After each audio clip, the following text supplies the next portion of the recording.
Nothing will irritate a person more than you loving your husband or your wife wholeheartedly and correctly. Nothing irritates people more.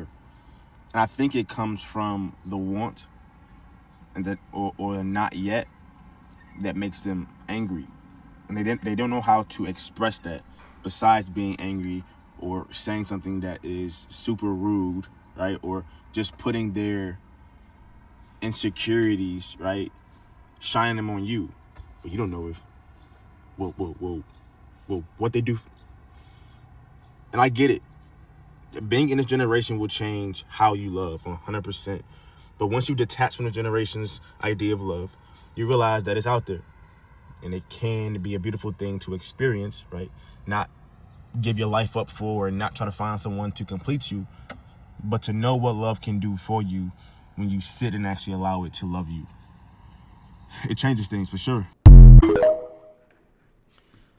Listen, I agree with what he said, and I've I've been I've been journeying, through just what it feels like to love and to understand envy and jealousy. And one of the things I've been learning, the difference between envy and jealousy is envy is wanting what someone else has, and essentially jealousy is, being afraid of losing what you have. And a lot of times, you know, this is caused by fear, and when it comes to love, it's like it really shows that we don't trust God. It's an area of brokenness in our lives to where we end up envying or being jealous. And it's a brokenness, it's a fear or a sin, or like it's just an outright rejection of trusting God with what He wants us to have and what He can do in our lives. But it's a lot to unpack, and I think it takes time and maturity and awareness and honesty to really, really get down to the nitty gritty of understanding it all.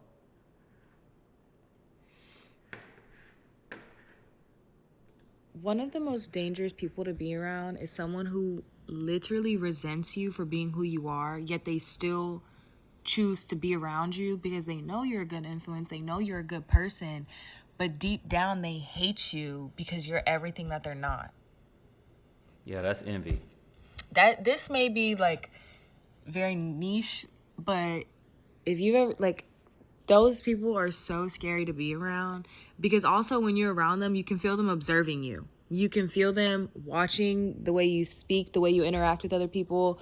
When you do something, they actually like encourage you to do the opposite of what they know you would do because they'll do anything for you to not be who you actually say you are.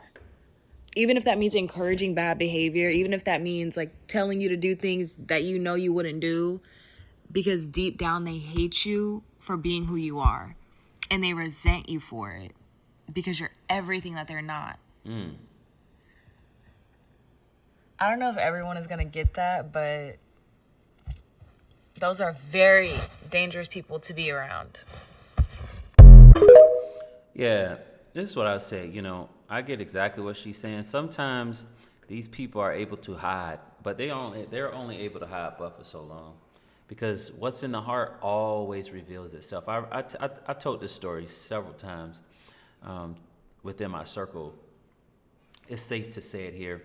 I remember I was playing basketball, and there was this guy. I didn't know he had an issue with me.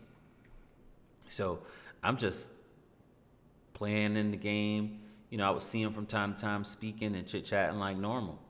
And we're playing ball one day, and he says, "Don't foul him. He too pretty." And, just kind of, on the basketball court, that's not something you say. You know what I'm saying? If a person gets fouled, they got fouled. It's just that's just how the game goes. But to say don't foul them, they're too pretty. That's not common. Normally, people may say don't foul him because he can't shoot. Don't foul him because he can't go left or he can't go right. Or there's always something to quantify why you shouldn't foul them. but he said, don't foul him. Don't foul me because I'm too pretty. And I said, yeah, I'm not pretty. And before I can finish saying pretty, he said, I know you're not pretty. You ugly. And I remember all of us just kind of standing there and like, it was so awkward. Like, what? Like, what? Oh. It was just so weird. But that was in his heart about me. He felt a way about me. And you have to know that when people are envious of what you have, or jealous because they're in fear of like losing something now that you're around, that's not something you can control. Don't even try to control it. Shine your light, be kind, be humble. Also be very discerning, because those people can be dangerous. Their insights can be very toxic, and it's just not what you want to, spend your time and your energy on, having to shield off envy and jealousy all day, or, in your free time. Like, oh, I'm gonna go have a good time. It's the weekend. I'm gonna hang out, and you hanging out with people who are envious and jealous of you, or going to church and hanging with people that are envious and jealous of you, or even at work, like people who are envious and jealous. Like, it's exhausting. People who are envious and jealous of your relationship. Like, you gotta know when to move. You gotta know when to put a guardrail up between you and a person. I've made sure when I sense that, I try not to jump to conclusions, because I'm not perfect. I could be doing a misread, right? But I've been through it enough to know, like, I should at least take this to God in prayer. God, I'm discerning this. This is what I'm seeing. Open up my eyes to see something that I may be missing, or just guide me, help me navigate how I should handle this. Because sometimes you gotta disconnect with that person, because they're just gonna be toxic. They're gonna be toxic. They're not gonna be encouraging the way they should. And I'm one of the people. I'm a big encourager. I really believe in encouraging people and helping them push their life forward. When you don't have when people are intentionally doing that for other people, or they know how to support other people, but when it comes to you, they seem to not know how. When you demonstrate to them a level of support, but they don't give that back to you. When you demonstrate to them a level of authenticity, concern, care, and they don't give it back, hey, sometimes it's not jealousy, sometimes it's not envy, sometimes they just have a bad personhood, and you got to know how to get away. But either way, be mindful. Be mindful. Don't be ignorant. Don't be naive. And don't give people a lot of chances at messing up your life and harming your heart. Don't do that. Don't do that, all in the name of love. Don't do that all in the name of God. Don't do that all in the name of friendship and loyalty. Understand that most crime, most trauma, most disappointments come from the people closest to you.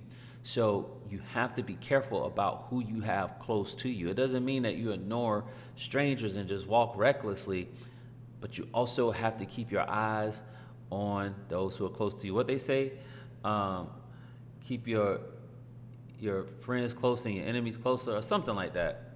Keep your enemies close and your friends, one of those ways. But either way, just watch everybody.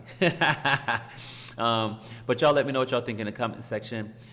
Connect with the brand online at www.there'shopebrand.com. Don't forget to subscribe to the channel, and I'll catch you in the next video.